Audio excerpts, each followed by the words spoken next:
Au lendemain de l'adresse du chef de l'État sur l'état de la nation devant les deux chambres du Parlement réunies en congrès, le vice-premier ministre et ministre de l'Intérieur, Sécurité, Décentralisation et Affaires coutumières et son collègue de la communication et médias sont largement revenus sur les mesures prises par le gouvernement congolais pour lutter contre le banditisme urbain et les embouteillages tels qu'évoqués par le président de la République lors de son discours. S'agissant de la question sur le banditisme urbain, devant la presse le jeudi 12 décembre, le patron de l'Intérieur, Maître Jacques Chabani, a fait savoir que le gouvernement de la République a mis les bouchées doubles pour en finir avec le phénomène Kuluna, surtout avec la mise sur pied de l'opération Ndobo qui a déjà donné des résultats escomptés dans la ville de Kinshasa où le bilan fait état de 784 Kuluna arrêtés. Ce malfrat seront jugés et condamnés selon les lois de la République. Le gouvernement de la République a posé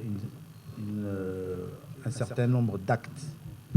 qui ont amené à ce que des réponses soient données sur ces différents volets, non seulement sur le volet de la sécurisation, mais aussi sur le volet de la restauration de l'autorité de l'État. Nous avons dénommé cette opération Opération Ndobo, qui est une opération qui consiste principalement à maîtriser, mettre la main sur les bandes de criminels qui sont à la base de ce fléau,